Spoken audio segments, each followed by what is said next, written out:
Okay, so we're ready to move to the next question. The next speaker, and our next speaker, I think you're I have introducing. the honor of introducing our next speaker, Chairman Melvin Sheldon of the Tulalip tribes. Chairman Sheldon is a veteran and has implemented a vision for his nation that includes a business park, a new casino development, and expanding the tribe's Veterans Center.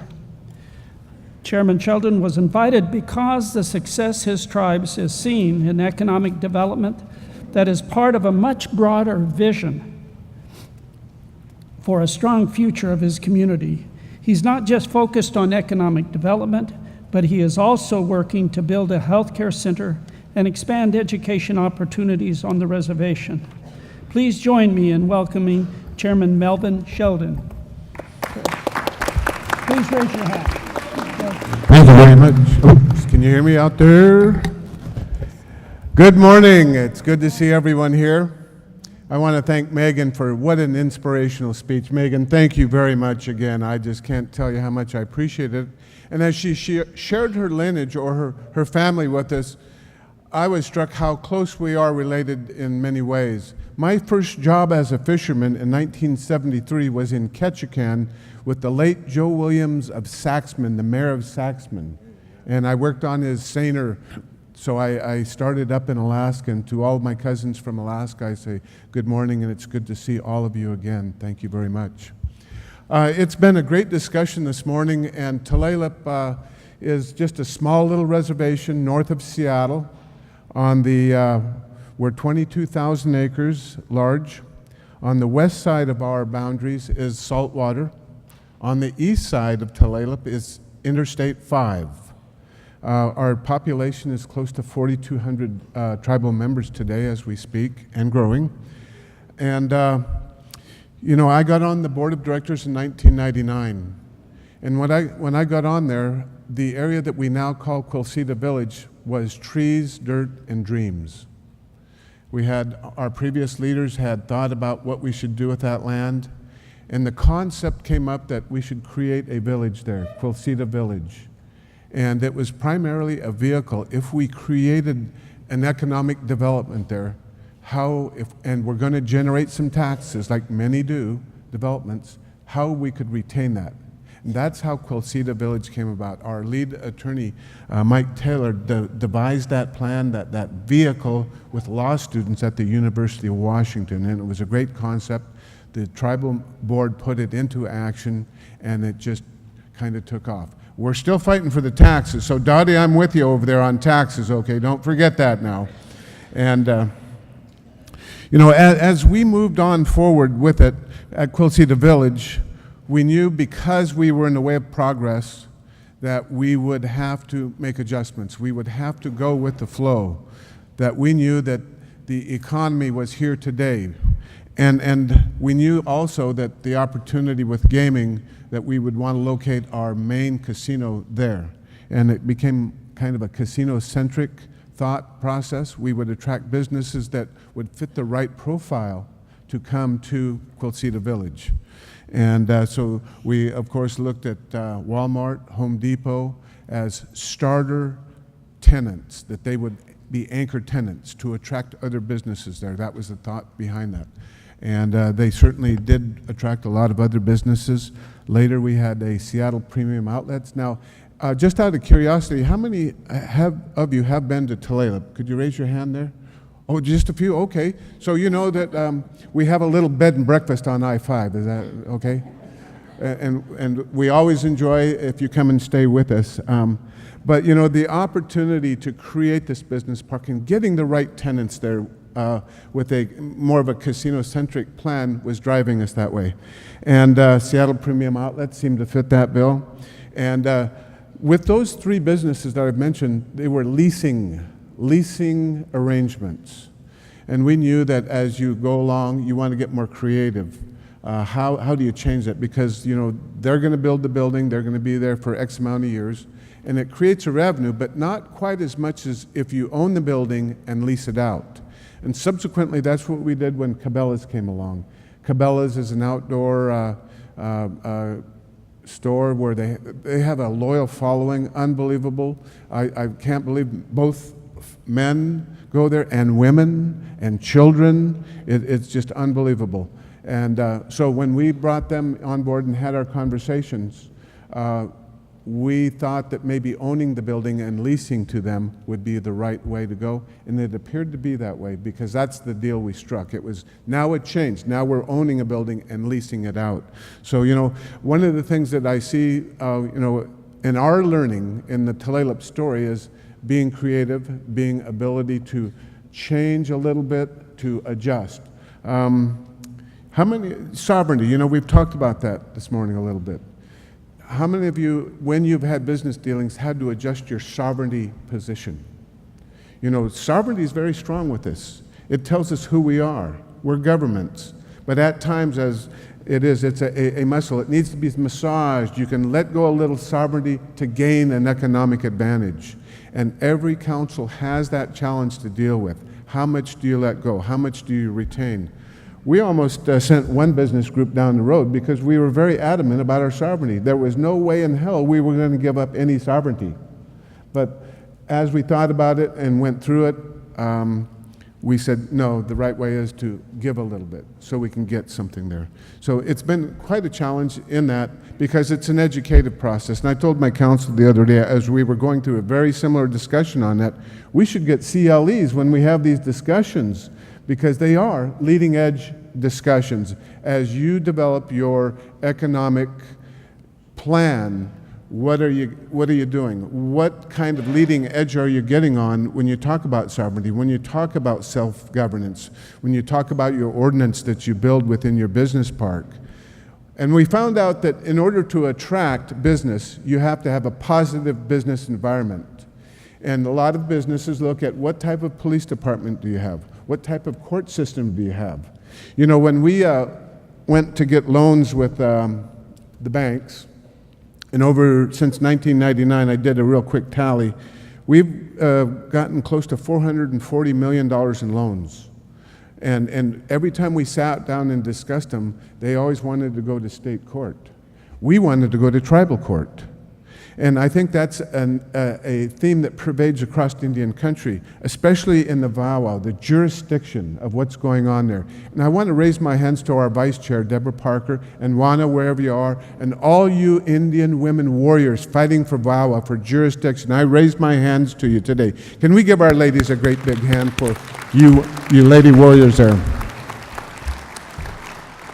But when you talk about attracting businesses, you got to have the business environment. What do they want? How do you meet them halfway without giving up too much sovereignty, without compromising too much, and getting the best value, the best deal you can, especially when you're talking about a 25, 50, 75-year lease project. It really demands that you dig deep and look at things.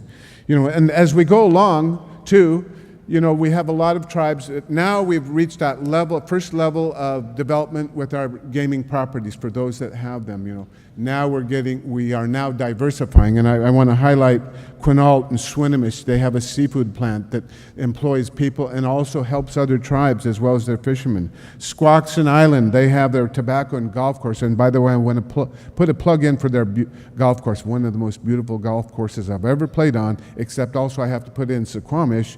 Chairman Leonard Forsman, you have a very beautiful golf course over there too. Also, in their development, they have geoduck. A geoduck is a natural resource, and developing that. So we're all in different stages of development. And all these things, this journey that we're on, these things, the questions keep popping up, how much do you give? How much do you get on it, The opportunity, I think, whenever we do that. Now, I just had a semi-annual general council Saturday.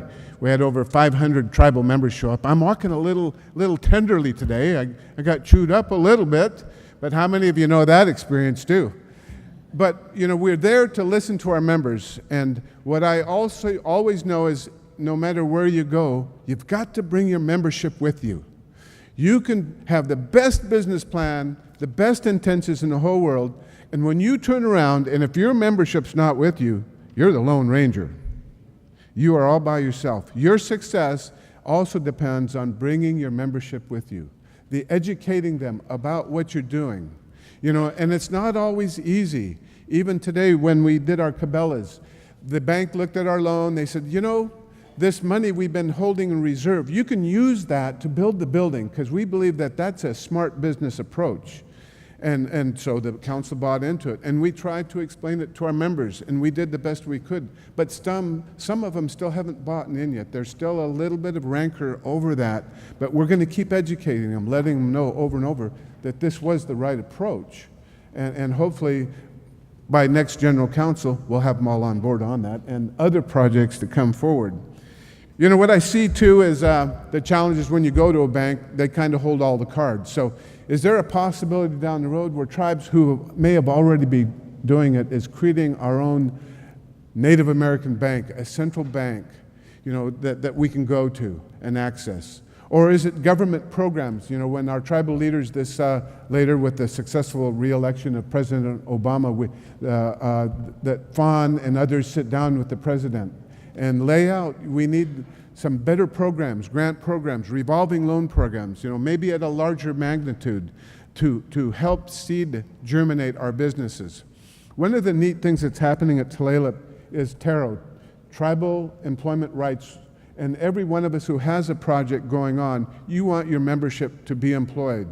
You want to give them opportunity to, whether be they're in wiring, electricians, whether they're laying cement bricks or bricks, whether they're carpenters. You want that to happen. Along the ways, what happens there is we're creating entrepreneurship. Our tribal members are now creating companies so that they can employ other people, tribal members, to take advantage of this second and third layer of projects that tribes are now experiencing. So keep that in mind as you go. How can we spread the wealth with our tribal members as well as our tribes that are around us? The expertise that we have is unbelievable, and we need to capitalize on that, whether it be through TARO or your own tribal council wishes. You know, the other thing I know too, through our experiences up at Tulalip, is when we talk to the mayor of the local city or the county executive director or even businesses, be at the table. Do not take no for an answer. Be at the table. We as governments have a rightful place there. And a lot of times your agencies may forget about that. They may call you at the last 11th hour. Oh, by the way, would you like a seat here? No. Be adamant about being at the table right straight up front on day one. And also it is an opportunity to educate them. You know, not a lot of people understand who we are that we work with, whether they understand sovereignty. Even you're elected in your state legislatures, they have a tough time with that concept as well. But it's up to us as we sit at the table with them to educate them. And by educating them, then it also then in turn helps them take on other concepts, whether it be in economic recovery issues or grants, whatever it is that helps Indian country. So I would advocate that we work in that way. You know, the opportunity to, with the Hearth legislation, cutting through the red tape, let's get to the solutions. Let's not say why we can't do it, but how we can get it done. And, you know, that's so important. But also, too, we have a responsibility to come with solutions, novel, innovative, creative solutions. So that's a little bit of a, you know, a sharing of the Tulalip's journey, what we've done there, the challenges we've had, whether it be with the court system, whether it be sitting down with the businesses themselves, you know, the opportunity to continue to develop in the future. You know, that future is today. It really is today. We are now doing the future right now as we sit here today. So, you know, in many ways, I raise my hands up to all of you for what we're doing for our people.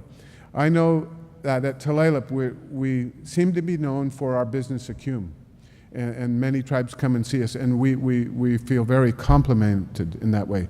Also, too, I've said to my board, at the end of the day, why are we doing all this business? It's for our members. It's for them to create the youth services program, building a new basketball gym or gym for our kids. Just like Megan, with the work she's doing, we are doing that too. All of this business stuff goes right back to our membership. It goes right back to our kids. Those kids are having a childhood, hopefully, that we never had. You know, that through, whether it be through per capita, whether it be through the monies that we make. Right now, Tulalip pays for 80 to 100% of a child's college education. You know, that opportunity for them to go there. Now, back in 1976, I worked my way through college like many of you folks that was close to my age. The tribe didn't have the resources at that time. So I had to work 20 to 40 hours a week. One of the jobs I had was I was a houseboy at a sorority. I had to work for 80 ladies every day. It was a tough job, but somebody had to do it. It was a great experience, actually.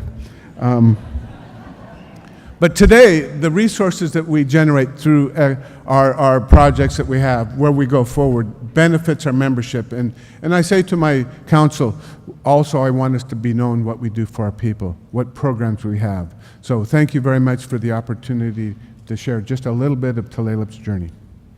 Thank you, Chairman Sheldon. Thank you. And you can see that kind of thought has really helped Tulalip build their vision about where they want to go and what are those tough decisions that they have to make.